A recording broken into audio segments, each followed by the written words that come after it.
In government, as in life, sometimes you need fresh eyes with fresh ideas to make big things happen. Today we speak with Florida's Ashley Moody, one of the newest members of the United States Senate. As Attorney General, Moody took on fentanyl and human trafficking just like she has everything else, with a vengeance. From Ballard Studios in Washington, D.C., it's 13th and Park. The hard things that are necessary, we either do it or we'll pay the price down the road. That often is missing in politics. We have to solve everything. It's a nightmare. You and I can differ, but that doesn't mean you and I cannot be friends. I have faith in the American people. Those are the facts. The Illuminati, right there. Aliens could have invaded and nothing would surprise me at this point. We went from North Korea to M&M. That's a lot, man. What's in this tea? So, Senator, I want to say Ashley, since you've known each other so many years. It must have been amazing when you're there in Florida in Tallahassee, the Attorney General of the state, and then you get a call from the governor. Tell me about that.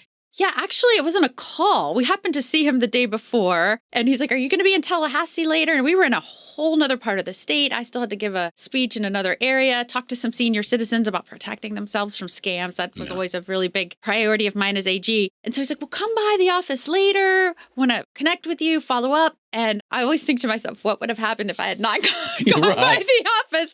Because, of course, the rest is history. He gave me this incredible opportunity to serve as a United States Senator. And the next morning, we made that announcement together. And I think 4 days later, I was sworn in. So it's been an incredible first 2 months. The logistics has been a lot trying to get down as a mom and a wife and all of the above. How did they take the news when you came home and you said, "Oh, by the way"? It was certainly a family discussion. So as you probably saw, as did the rest of Florida, there were discussions about maybe I would be asked to do that. So my family and I had those discussions. Could we do that? Would that be something that our family could do together? Right. As you know, I have a husband that's been a career law enforcement officer. The oldest boy in our family is in the Army, and we still have a young one. I say young, although he is not so young anymore. He towers over me now, but still in school in Florida.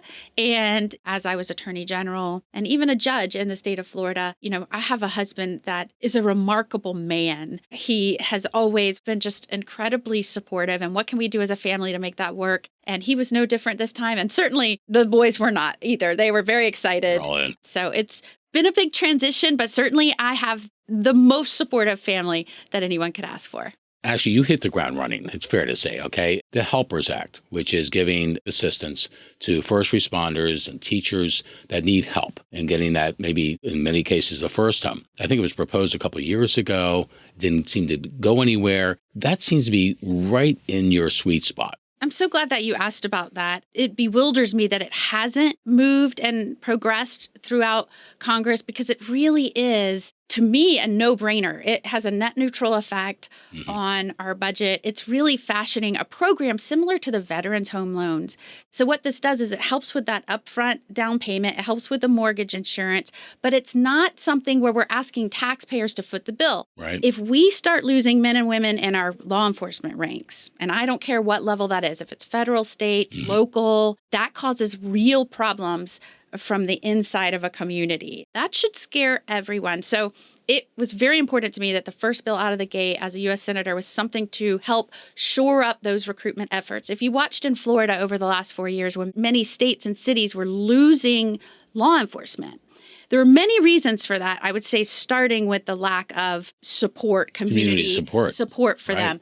But you couple that with policy and then the even defunding or shifting funds away from law enforcement. I watched that trend happen, realized what that would do to the underlying stability of those states and cities. And I said, okay, what can we do in Florida to make sure, number one, that never happens here? And number two, let's get those officers here in Florida. So we bolster those ranks. So you can probably tell I'm really excited about this. I think so much of it is just communicating to folks, especially at a time when we all know we have to do something about our budget in the United States of America. I mean, if we keep on this spending path, we are really going to drive the country off a cliff. So you don't want to be making a lot of proposals that are costing a bunch of money. This is really an organizational effort to set up a program, really should have insignificant cost to taxpayers, but I think it could go a long way in recruiting those good men and women into our law enforcement ranks. And that's only one thing you've been up to. So obviously you and Senator Scott have sponsored a bill to bring NASA its headquarters to the state of Florida, the Cape Canaveral Act. Tell me about it. Well, our home state of Florida, it makes sense. Florida has been, at least the Space Coast has been the leading launch site in the world. And I think right now, and we touched upon this before, you have to have folks that are coming in and starting to look at ways that we can be more efficient with taxpayer resources. Yeah. So we have an empty NASA headquarters here in Washington. I think it's at 15% occupancy. So think about that. We're sitting in the highest costing real estate market in the United States. We have this building that's at 15% occupancy. None of the launches take place out of Washington, Not D.C. that I remember. And why would you not move that to a place where the day-to-day activity is happening? We've shown in Florida, when you pull together on the Space Coast, we've pulled together educational leaders in space, manufacturing, private players, the day-to-day launches, all of that is together. And because of that, what we've been able to achieve in terms of space accomplishments for our nation has just been astounding. I mean, you just saw this happen with the 2 astronauts that we brought home. Yeah. So much of that has been in coordination with our private partners. And so the potential for moving a NASA headquarters into the state of Florida, not only are construction costs lower, energy costs are lower, the efficiencies would make a lot of sense, not paying those costs out of Washington, D.C., the synergy that you will get from the stakeholders that are right there in the Space Coast, you can't even calculate that. Because already, as you know, we have on the Space Coast, it's not just NASA, we've got SpaceX, we've got Blue Origin. My nephew works for Blue Origin. He moved in the last year from Connecticut down to Brevard to be a part of this. It goes to your point. Why not concentrate everything there? The best minds, the best talents. And what you clearly understand is a private-public kind of partnership in a way, but also Space Force. I'm going to say Space Force is there, right? We have a base right there. They do training right there. So it's right there. Not just the synergy from the private sector, although of course that is there in abundance, but you also have Space Force there, Kennedy Space Center, all of the major players are right there. So it's just a no-brainer to me in terms of cost efficiency and the likelihood that we can be more successful because of that collaboration moving forward. So we have to start thinking outside the box. I would say outside the beltway. As hard as it is to imagine people here thinking outside the loop. Yeah. And we have to do that more than just NASA. Right. I think you need to go back to every program. I really think the bloat of federal government, that is a real thing. And what this administration is trying to do that's so admirable, it takes a lot of courage to say, okay, we're really going to do this. We're going to go back to the basics and start building up again and seeing what was the intended purpose and has this become something that the American people never wanted and don't even recognize anymore. And I commend the Trump administration for their courage. Of course, change makes everyone uneasy. I understand that. Everyone should understand that. Certainly anybody that's leading a family understands anytime you change anything in a family.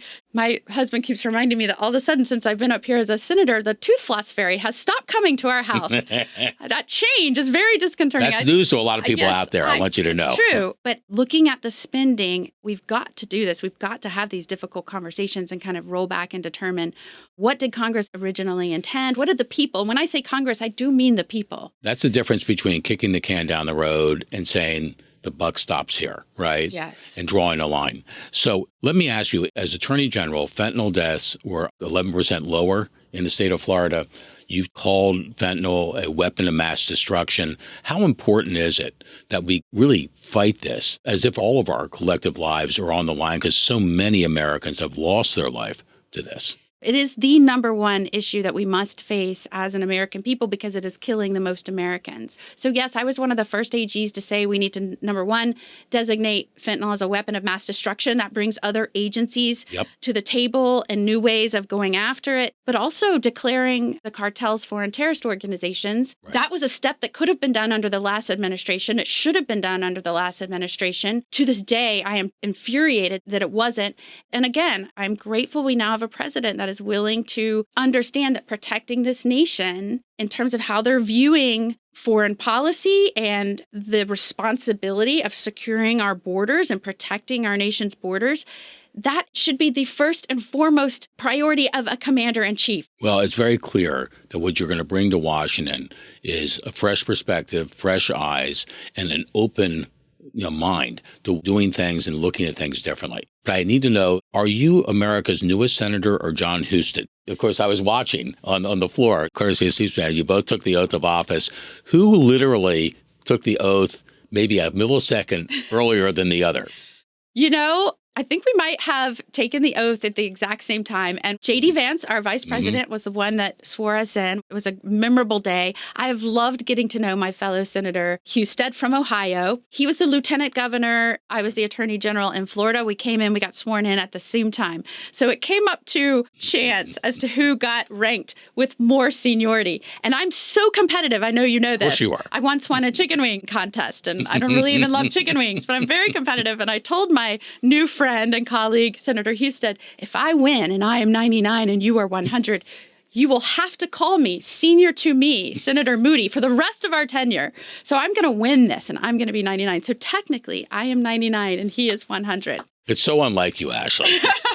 I want you to know we are thrilled that you're here in Washington and you're doing what you're doing. You've always been the classic overachiever. I can't even go through your resume without thinking, my gosh, my life's been a waste compared to what you've achieved. And the nice thing about what you're bringing here is you're going to give the president and those who want to really transform government, not just a fresh perspective, but experience. Your background, everything you've done in your life, in a way, I think, has prepared you for this moment.